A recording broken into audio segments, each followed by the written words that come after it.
नमस्कार, मैं हूं राज और आप देख रहे हैं प्योर पॉलिटिक्स। लोकसभा में नेता प्रतिपक्ष राहुल गांधी ने फिर कुछ ऐसे बयान दिए हैं जिसके बाद उनके आलोचक ये बार बार पूछने लगे हैं कि क्या यह व्यक्ति प्रधानमंत्री बनने के लायक है। उनका ये कहना है कि विपक्ष के किसी भी नेता को सरकार की आलोचना करने, सरकार को सदन में घेरने, कड़े सवाल करने का अधिकार तो है, लेकिन उसकी एक मर्यादा भी है। देश तो सबका है।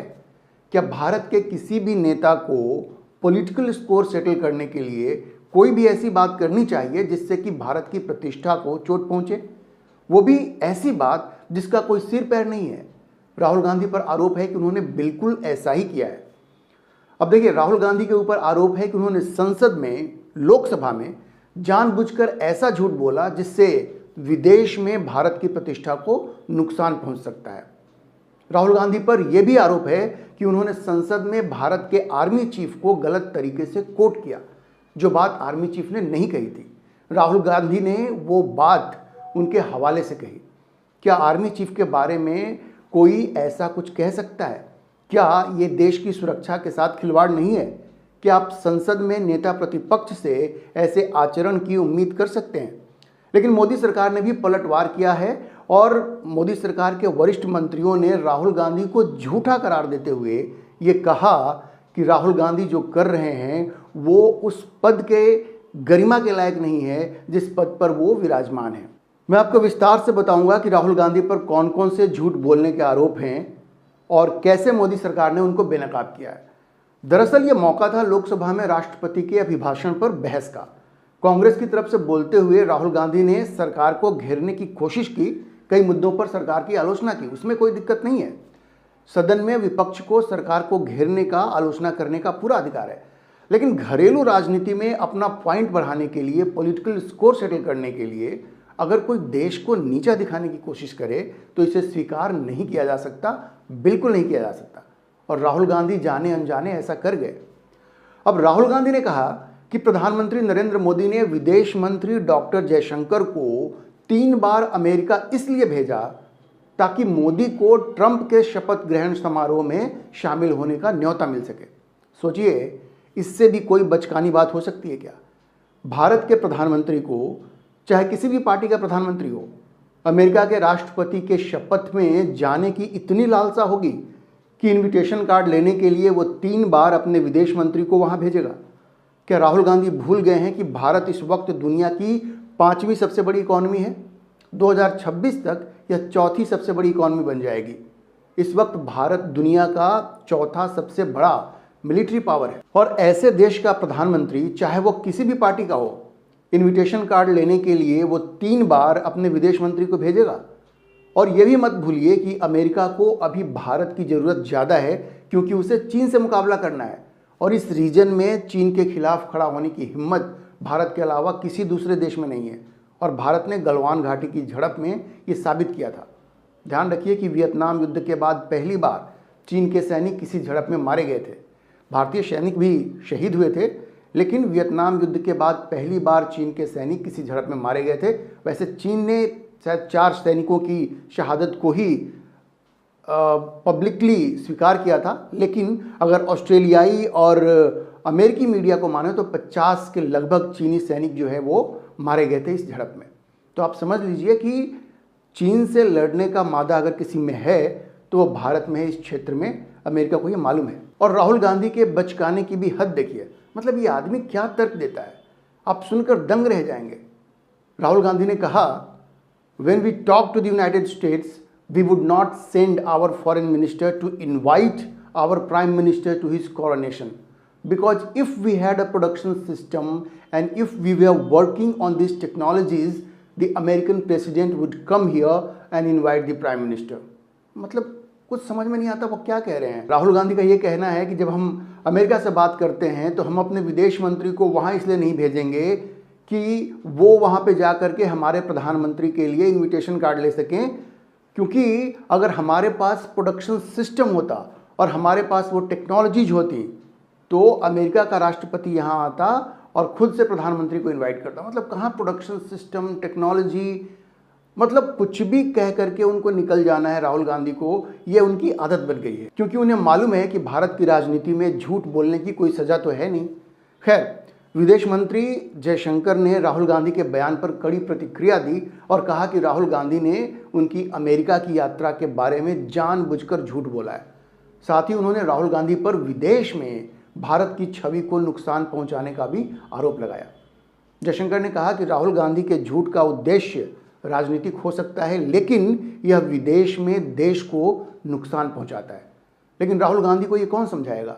उनकी पार्टी में अब तो कोई बचा नहीं है जो उनको ये कह सके कि कम से कम ऐसी बात मत कीजिए जिससे देश की प्रतिष्ठा धूमिल होती हो।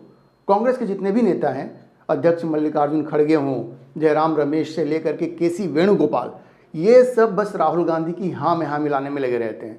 किसी में इतनी हिम्मत नहीं है कि वो राहुल गांधी को ये समझा सकें कि पॉलिटिकल स्कोर सेटल करने के लिए कोई ऐसी बात ना कहें जिससे देश की प्रतिष्ठा को चोट पहुंचती हो। आपकी लड़ाई नरेंद्र मोदी से है, मोदी को आप टारगेट कीजिए, मोदी पर आक्रमण कीजिए, लेकिन ऐसी बात मत कहिए जिससे देश की प्रतिष्ठा पर असर पड़ता हो। अच्छा, इसके बाद राहुल गांधी ने भारत के आर्मी चीफ को लेकर भी ऐसी बात कह दी जिसे लेकर भारी विवाद हो गया। राहुल गांधी ने कहा कि हमारी सशस्त्र सेनाएं अभी भी चीन के साथ घुसपैठ को लेकर बातचीत कर रही हैं।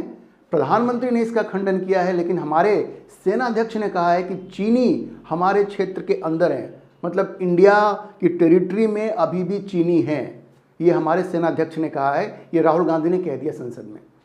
मतलब आप आर्मी चीफ के बारे में कुछ भी बोल देंगे? आप अपनी घरेलू राजनीति में सेना को भी मोहरा बनाएंगे क्या? सेनाध्यक्ष को मोहरा बनाएंगे? क्या आपको मालूम है कि इसके कितने गंभीर परिणाम हो सकते हैं? और यहाँ भी उन्होंने अजीबोगरीब बात कही है। कहा मैन्युफैक्चरिंग का काम चीनी कंपनियों को दे दिया गया है। अच्छा, उन्होंने मोबाइल फ़ोन को हाथ में दिखाते हुए कहा कि मेड इन इंडिया नहीं, असेंबल इन इंडिया है।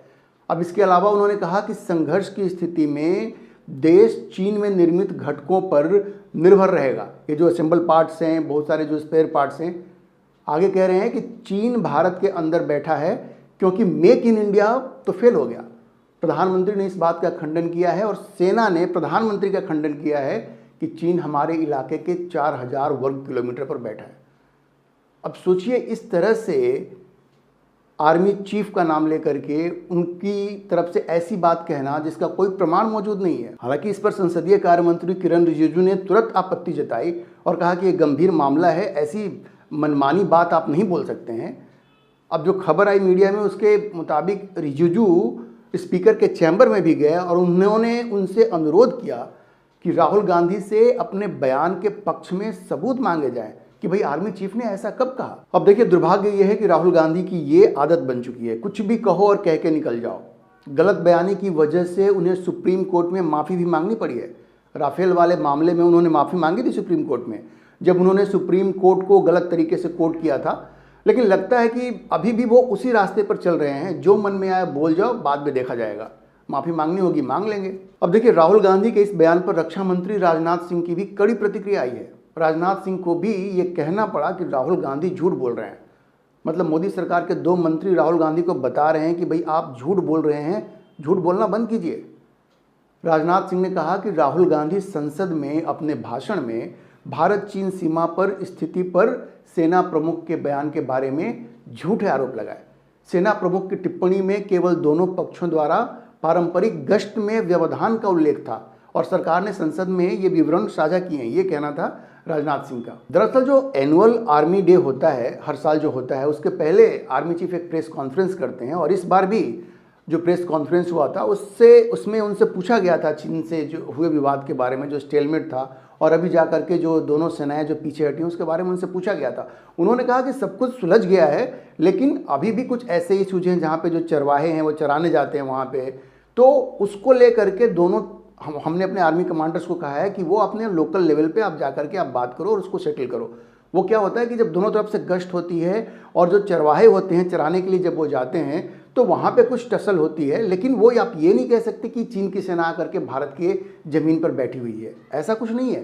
कभी कभी दोनों तरफ से ये ऐसा होता है। और तो आर्मी चीफ ने ये कहा कि हमने अपने कमांडर्स को कहा है कि आप लोकल लेवल पे इसको रिजॉल्व करें, ये बात उन्होंने कही थी, लेकिन राहुल गांधी ने उसे कोई और ही रूप दे दिया। अब देखिए, राजनाथ सिंह ने कहा, और मैं कोट करता हूं, कि राहुल गांधी द्वारा सेना प्रमुख के लिए कहे गए शब्द कभी भी उनके द्वारा नहीं बोले गए थे, यह बहुत खेद की बात है कि राहुल गांधी राष्ट्रीय हित के मामले पर गैर जिम्मेदार राजनीति में लिप्त हैं। अगर कोई भारतीय क्षेत्र है जिस पर चीन ने कब्जा किया है तो वो 1962 के युद्ध के परिणाम स्वरूप अक्साई चीन में 38,000 वर्ग किलोमीटर और 1963 में पाकिस्तान द्वारा चीन को अवैध रूप से सौंपे गए 5,180 वर्ग किलोमीटर है। राहुल गांधी हमारे इतिहास के इस चरण के बारे में आत्मनिरीक्षण करने पर विचार कर सकते हैं। राजनाथ सिंह ने उनको याद दिलाया कि अभी तो कोई हमारी ज़मीन गई नहीं, आप झूठ बोल रहे हैं, लेकिन अगर कोई ज़मीन गई भी है तो वो 1962 के युद्ध में गई थी जब आपकी सरकार थी और जवाहरलाल नेहरू प्रधानमंत्री थे। उस वक्त चीन ने अक्साई चीन का जो एरिया है उस पर कब्जा कर लिया था और 38,000 स्क्वायर किलोमीटर पर कब्जा कर लिया था। उसके बाद 1963 में पाकिस्तान ने वो जो जम्मू कश्मीर का जो एरिया उनके पास था उसमें से 5,180 स्क्वायर किलोमीटर उन्होंने चीन को गलत तरीके से, इलीगल तरीके से दे दिया, क्योंकि वो है तो भारत का हिस्सा, पाकिस्तान ने उस पर कब्जा कर रखा है। तो राजनाथ सिंह ने ये याद दिलाया राहुल गांधी को और कहा कि भाई आप इस पे विचार कीजिए, आत्मनिरीक्षण कीजिए, लेकिन आर्मी चीफ को ऐसे गलत कोट मत कीजिए। देखिए, वैसे इस मामले में बीजेपी सांसद निशिकांत दुबे ने उनके खिलाफ विशेषाधिकार हनन का प्रस्ताव लाने की मांग की है। दुबे ने लोकसभा अध्यक्ष ओम बिरला को चिट्ठी भी लिखी इस बारे में और उन्होंने कहा कि राहुल गांधी ने अपने भाषण में तथ्यों को तोड़ मरोड़ के पेश किया है, ऐसा लिखा है निशिकांत दुबे ने अपने पत्र में जो उन्होंने लोकसभा के स्पीकर को भेजा है।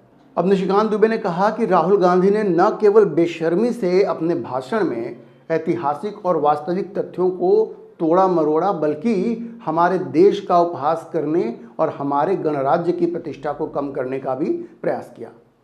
अब देखते हैं कि स्पीकर इस मामले में क्या एक्शन लेते हैं। हैरानी की बात यह है कि कुछ लोग हैं जो राहुल गांधी के भाषण की तारीफ कर रहे हैं, कह रहे हैं कि वाह वाह क्या बात कर दिया राहुल गांधी ने, लेकिन वो ये नहीं बता रहे कि उनकी बातों से भारत की प्रतिष्ठा को चोट पहुंच रही है।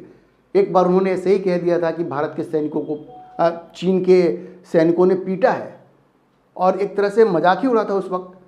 अब आर्मी चीफ को इस तरह से घरेलू राजनीति में तो किसी को नहीं लाना चाहिए, लेकिन ये लोग जो अपने आप को निष्पक्ष कहते हैं और दूसरों को गोदी मीडिया कहते हैं, उनका खुद का आचरण क्या है ये उनको देखना चाहिए।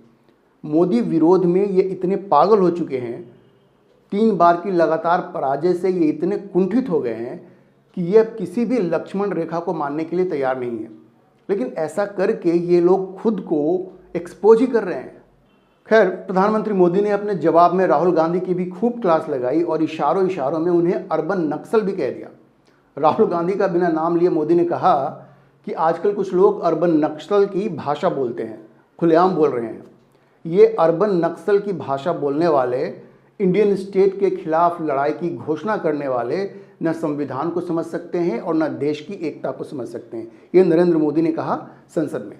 जाहिर है वो राहुल गांधी के उस बयान की चर्चा कर रहे थे जिसमें उन्होंने कहा था कि उनकी लड़ाई सिर्फ भाजपा और आरएसएस से नहीं है बल्कि पूरे इंडियन स्टेट से है, जिसकी काफ़ी आलोचना भी हुई थी। अब देखिए, एक बात तो साफ लग रही है कि भले ही राहुल गांधी ने सुप्रीम कोर्ट में अपनी गलत बयानी के लिए माफ़ी मांगी हो, लेकिन वो अपना रास्ता बदलने को तैयार नहीं है और उनकी पार्टी में या उनके आसपास ऐसा कोई व्यक्ति नहीं है जो उनको ये समझा सके कि जो व्यक्ति प्रधानमंत्री पद का उम्मीदवार अपने आप को मानता हो, जो लोकसभा में नेता प्रतिपक्ष हो, कम से कम उसे ऐसी बात नहीं बोलनी चाहिए जिससे देश की प्रतिष्ठा का नुकसान होता हो, सेनाओं का मनोबल टूटे। ऐसी कोई बात उनको नहीं करनी चाहिए। सवाल यह है कि ऐसे व्यक्ति को क्या ये देश प्रधानमंत्री के रूप में स्वीकार करेगा? आप अपनी राय कमेंट बॉक्स में ज़रूर लिखें। और अभी के लिए इतना ही। अगर आपको ये वीडियो पसंद आया हो तो आप इसे लाइक करें, शेयर करें और चैनल को सब्सक्राइब करना ना भूलें।